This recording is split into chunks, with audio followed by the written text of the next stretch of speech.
কোনো রকম রোদে দেওয়ার ঝামেলা ছাড়াই কাঁচা আমের টক ঝাল মিষ্টি আমসত্ত্ব আজকে আমি তৈরি করে দেখাবো। আর যেটা ঠিক একদম এইরকম পারফেক্ট হবে। বানানো একদম জলের মতো সহজ। আপনারা চাইলে যে কেউ বানিয়ে নিতে পারেন। মাত্র 2 থেকে 3টি উপকরণ দিয়েই আমসত্ত্বটা রেডি হয়ে যাবে, যেটা দোকানের থেকেও কোনো অংশে কম হবে না। শুধু কয়েকটা ছোট টিপস ফলো করলেই চলবে। চলুন দেখে নিই আজকের এই কুইক অ্যান্ড ইজি কাঁচা আমের আমসত্ত্বের রেসিপিটা। আমসত্ত্ব তৈরির জন্য আমি এখানে 1.5 কেজি কাঁচা আম নিয়ে নিয়েছি। আমগুলো সবার আগে খুব ভালো করে ধুয়ে নেব। খোসা সমেতই ধুয়ে নিচ্ছি, যেহেতু অনেক সময় আমের গায়ে আঠা লেগে থাকে, আর কাঁচা আমে তো আঠা লেগেই থাকে। আমি একটা পিলার দিয়ে এরম ভাবে খোসাটা ছাড়িয়ে নিচ্ছি। পিলার দিয়ে খোসা ছাড়ালে খোসাটা খুব পাতলা ওঠে এবং শাঁসটা অনেকটা পাওয়া যায়। বটি দিয়েও চাইলে ছাড়িয়ে নিতে পারেন। তো সবকটা আম আমি ছাড়িয়ে নিলাম। এবার খোসা ছাড়ানো আমগুলোকে জলের মধ্যে ডুবিয়ে রাখবো। এতে করে আমগুলো পরিষ্কারও হবে আর একটু নরমও হবে। 10 মিনিট মতো আমগুলোকে ভিজিয়ে রাখার পর ছোট ছোট পিস করে কেটে নিচ্ছি। আমগুলো থেকে কুশিগুলো ফেলে একদম ছোট ছোট টুকরো করে কেটে নিচ্ছি, যাতে খুব তাড়াতাড়ি সেদ্ধ হয়ে যায়। এবার আমটাকে সেদ্ধ করে নেব। তার জন্য একটা কড়াই বসিয়ে নিয়েছি এবং বেশ কিছুটা জল দিলাম। জলটা একটু বেশি পরিমাণে দিতে হবে। জলটা একটু গরম হয়ে গেলে কেটে রাখা আমের টুকরোগুলো জলের মধ্যে দিয়ে দিলাম। এখানে জলটা এমনভাবে নিতে হবে যাতে আমগুলো জলের মধ্যে ডুবে থাকতে পারে, আবার খুব বেশি জল দেওয়াও যাবে না। তাহলে কিন্তু আমের গ্রেভিটা তৈরির সময় জলটা অনেকটা হবে, তখন আমসত্ত্বটা রেডি হতে দেরি হবে। এখন 10 মিনিটের জন্য হাই ফ্লেমে ঢাকা দিয়ে দিলাম। 10 মিনিট পর ঢাকাটা খুলে নিয়েছি। দেখে নেব আমগুলো ঠিকমতো সেদ্ধ হয়েছে কিনা। আমগুলো এখানে পারফেক্ট সেদ্ধ হয়ে গেছে। গ্যাসটা অফ করে দিয়েছি।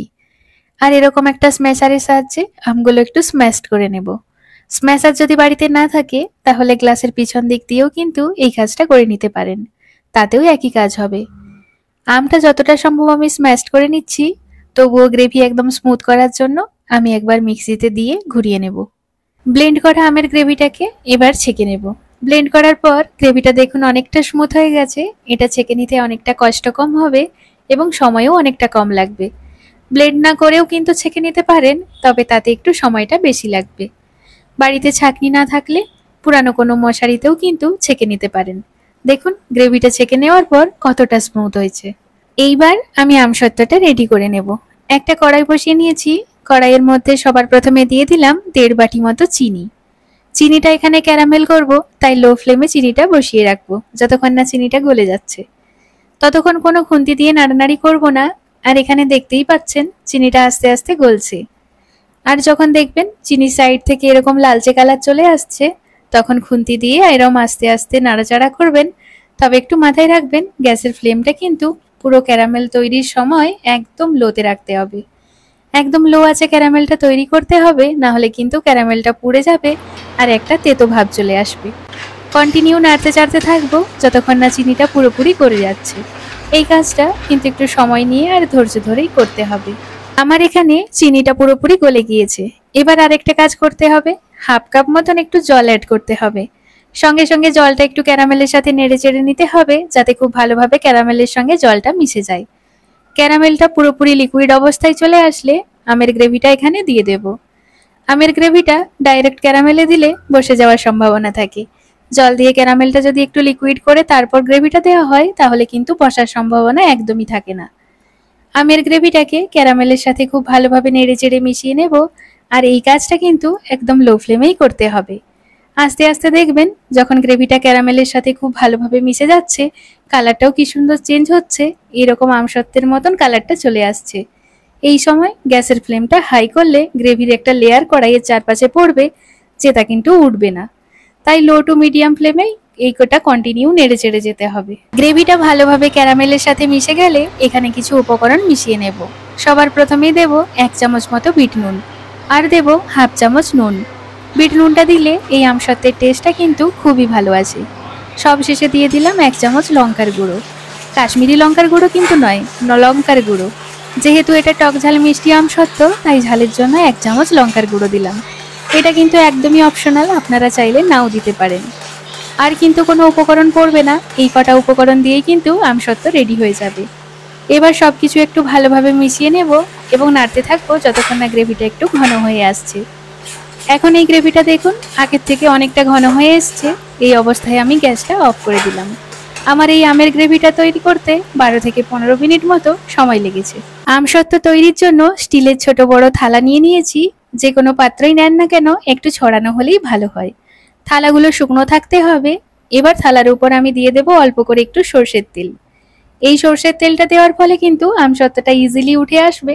তেলটা থালার গায়ে খুব ভালো করে এরকম করে মাখিয়ে নিতে হবে। প্রতিটা থালায় আমি হাত দিয়ে খুব ভালো করে সর্ষের তেলটা মাখিয়ে নিয়েছি। এবার থালার ওপর গ্রেভিটা দিয়ে দেব। গ্রেভির পরিমাণটা ঠিকঠাক দিতে হবে। খুব পাতলা লেয়ার হলে কিন্তু উঠবে না, আবার খুব মোটা লেয়ার হলে ভেঙে যাবে। গ্রেভিটা দেওয়ার পর আস্তে আস্তে এইভাবে স্প্রেড করে নিতে হবে। এরপর এইভাবে একটা কাঁটা চামচ দিয়ে একটু আঁকিবুকি করে নিতে হবে। এতে এয়ার বাবলসটা একদমই থাকে না। আমি এখানে ছোট থালায় 2 থেকে আড়াই হাতা মতো আর বড় থালায় 4 থেকে 4.5 হাতা মতো গ্রেভিটা দিয়েছি। আপনারা যেরকম পাত্রেই রাখুন না কেন স্প্রেড হতে যতটা গ্রেভি লাগে ঠিক ততটাই দেবেন। তবে খুব পাতলা কোট করে দেবেন না বা খুব মোটা কোট করে দেবেন না। আমি এই আমসত্ত্বের থালাটা 2 দিন ফ্যানের নিচে রেখে দেব। যদি আপনারা রোদে দেন তাহলে কিন্তু চড়া রোদে 1 দিন রেখে দিলেই শুকিয়ে যাবে। তবে যেখানেই দেন না কেন একটা পাতলা সুতির কাপড় ওপর থেকে ঢাকা দিয়ে দেবেন, না হলে কিন্তু ধুলোবালি ময়লা পড়তে পারে। 2 দিন ফ্যানের নিচে রাখার পর আমি আমসত্ত্বের থালাগুলো নিয়ে এসেছি। দেখুন কতটা সুন্দরভাবে সেট হয়েছে। যদি নখ থাকে তাহলে কিন্তু এরম টানলেই উঠে আসবে, নয়তো ছুরির উল্টো দিক দিয়ে এইভাবে আলতো করে হাতে টেনে নিলেই উঠে আসবে। দেখুন কত সুন্দর হয়েছে আমসত্ত্বটা। না বলে দিলে কেউ বিশ্বাসই করবে না এটা কাঁচা আমের আমসত্ত্ব। এতটাই দেখতে সুন্দর হয়েছে, তাও আবার রোদের ঝামেলা ছাড়াই। প্রতিটা থালায় একইভাবে আমসত্ত্ব উঠে আসবে। দেখুন তার মানে আমসত্ত্বটা কি সুন্দরভাবে তৈরি হয়েছে। আমি যে প্রসেস বলেছি সেই প্রসেসগুলো একটু ফলো করলেই কিন্তু এরকম পারফেক্ট আমসত্ত্ব বাড়িতেই তৈরি করে নিতে পারবেন। এই আমসত্ত্বগুলো আমি পিস পিস আকারে কেটে নেব। এইভাবে আগে কাট করে নিচ্ছি, তারপর এইভাবে রোল রোল করে নেব। এতে দেখতেও খুব সুন্দর লাগে, পুরো দোকানের মতো দেখতে লাগে। দেখুন কি সুন্দর হয়েছে। এইভাবেই আমি সবকটা রোল তৈরি করে নেব। একটা থালা থেকে স্লাইস পিস আকারে কেটে নেব, তার জন্য এরকম স্কোয়ার আকারে কেটে নিয়েছি। আমি যেহেতু আমসত্ত্বটা ফ্যানের তলায় শুকিয়ে করেছি, তাই আমসত্ত্বটা 2 থেকে 3 মাস নর্মাল টেম্পারেচারে স্টোর করে রাখা যাবে। আর যদি একটু রোদ খাইয়ে নিতে পারেন তাহলে 6 মাস পর্যন্ত ভালো থাকবে। দেখতেই পেলেন কত সহজে কত কম উপকরণে রোদের ঝামেলা ছাড়াই কাঁচা আমের আমসত্ত্ব তৈরি হয়ে গেল। আজ এই পর্যন্তই, দেখা হবে পরের ভিডিওতে। সবাই ভালো থাকবেন, সুস্থ থাকবেন। আজকের মতো টাটা।